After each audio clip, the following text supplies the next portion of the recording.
Hello dear viewers watching RTD's English News Edition. Here are our top stories for this evening.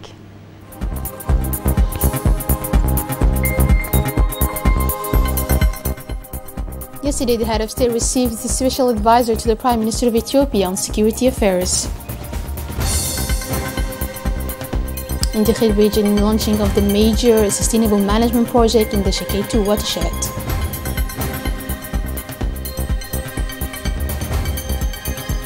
Now, international news concerning COVID-19. WHO welcomes encouraging news on the vaccines. Thank you for joining us in our newsroom.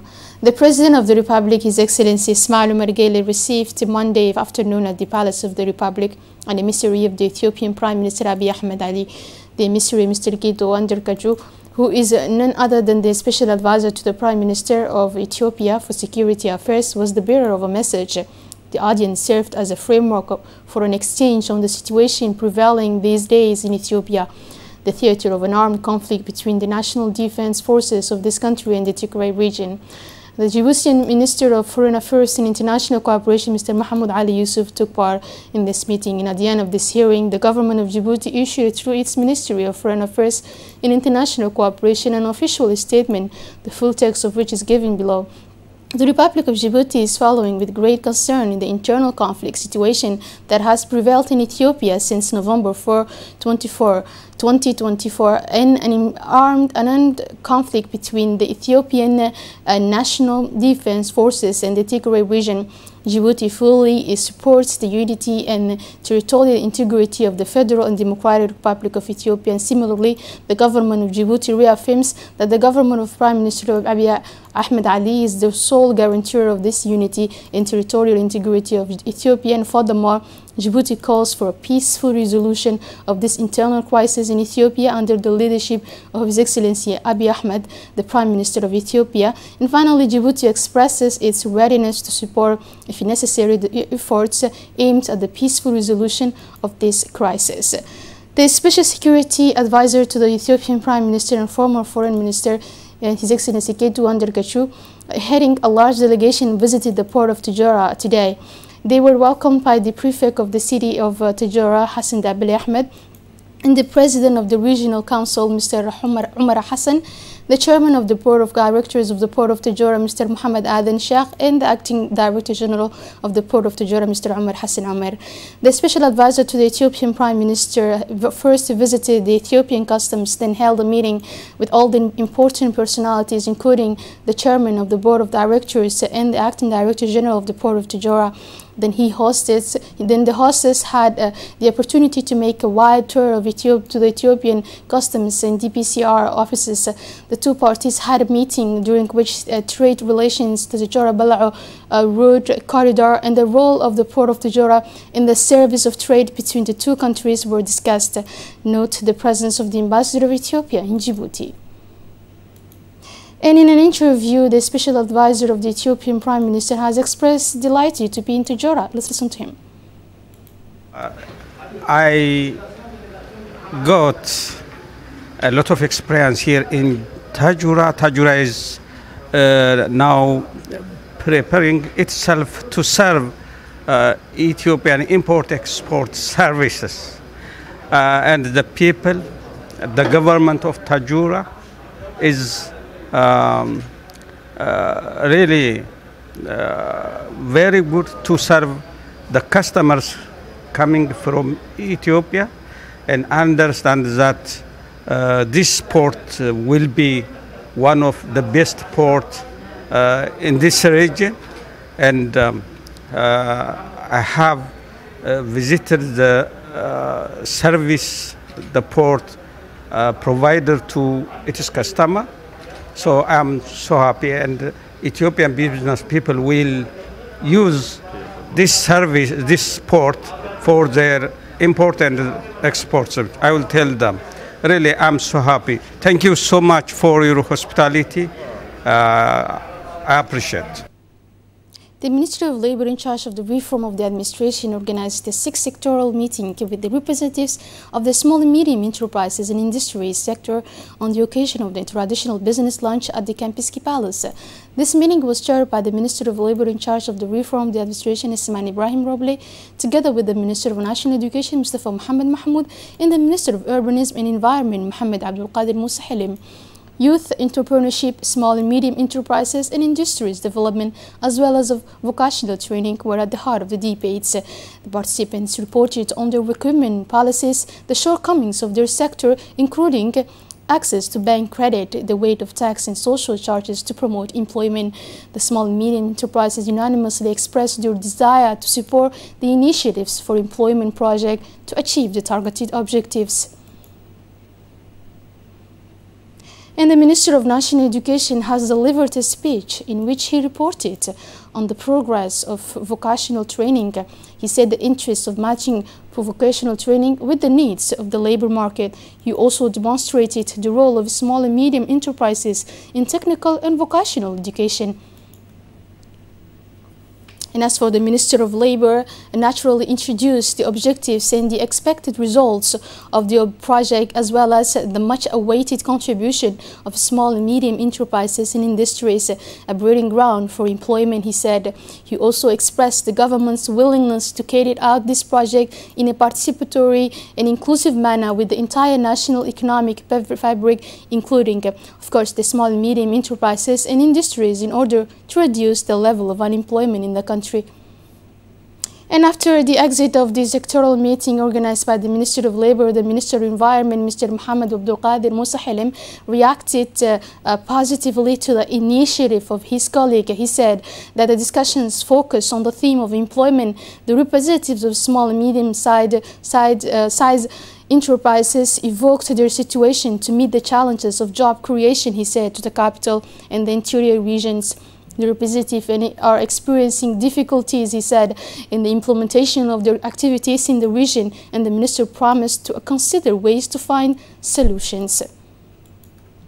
The Minister of National Education and Vocational Training, Mr. Mustafa Mohammed Mahmoud, received this morning in his office the new resident representative of the World Food Programme, WFP, in Djibouti, Mrs. Mari Njorge, as part of a courtesy visit.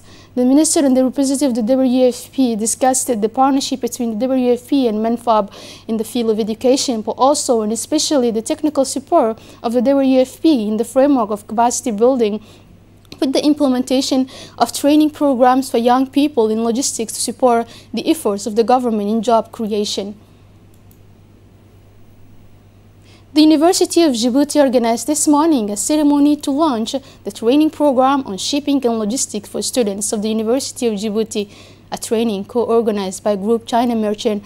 The ceremony took place in the presence of the Minister of Higher Education, the President of the University of Djibouti, and the Chinese Ambassador to Djibouti. The ceremony aims to launch the training program entitled Sea Blue, which aims and enables students to receive knowledge on port management and modern logistics to facilitate their integration into the labor market, but also participate in the logistical and commercial and socio-economic development of their country. The President of the University thanked the Minister of Higher Education and the Ambassador of China to Djibouti for their valuable participation in this event.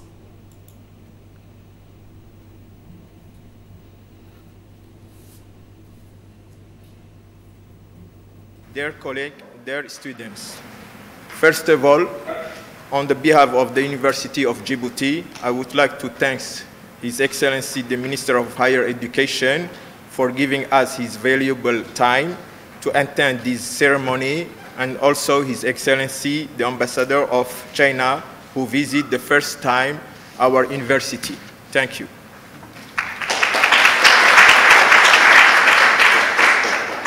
I would like also to thank the chairman of Djibouti Port and the Free Zone Authority for supporting us in this program, and the China Merchant for choosing our master students in logistics and international transport for Sea Blue inspection program.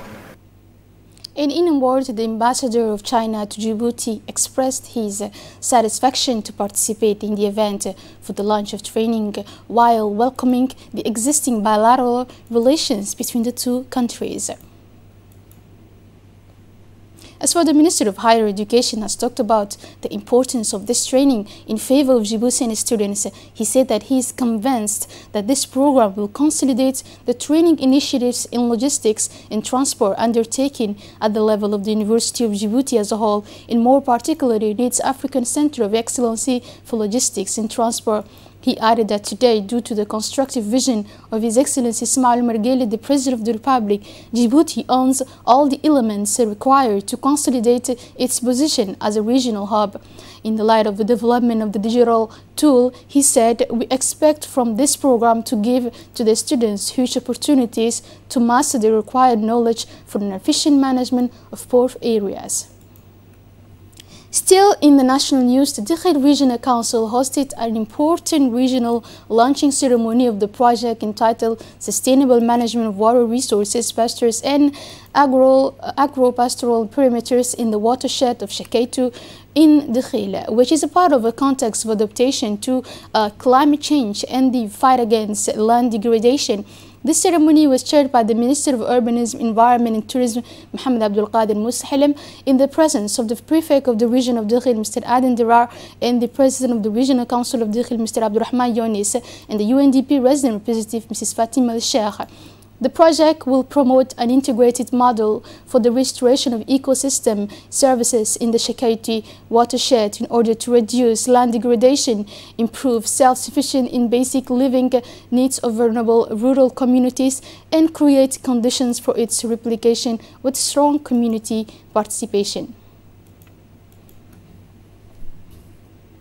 And the UNDP resident representative, Mrs. Fatima El-Sheikh, in her intervention welcomed the launch of this project, which is of a paramount importance for the Dakhil region. She then indicated that this major project will reduce land degradation and improve the living conditions of the rural populations.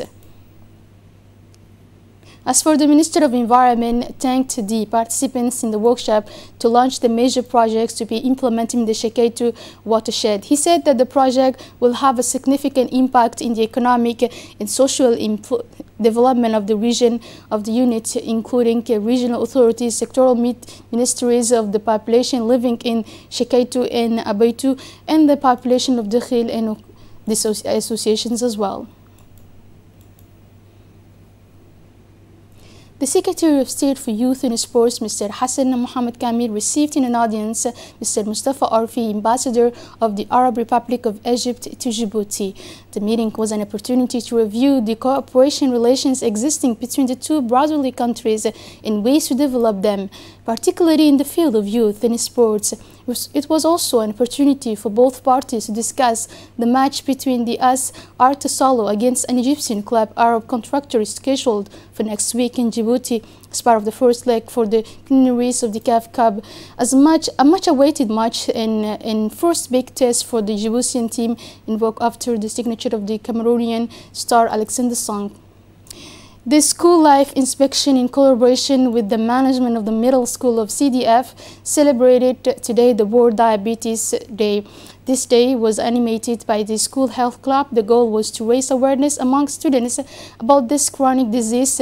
In this event saw the participation of the school life inspector, Mr. Amin Mohammed, Director of the Public Education, Mrs. Lula Ali, Director of Communication of Kripen, Mr. Saeed Barkhat, and the principal of the CDF, Mrs. Roya, as well as teachers and students from different clubs took part in this day. The program included sketches, poems, and documentary on the disease. The highlight was the intervention, very much appreciated by the students of the Dr. Abdul Qadir, who did not fail to explain to the students the causes of this disease, but especially to conduct to be adopted to avoid it. This activity is part of the educational policy of MENFAB, which consists in training enlightened citizens of tomorrow.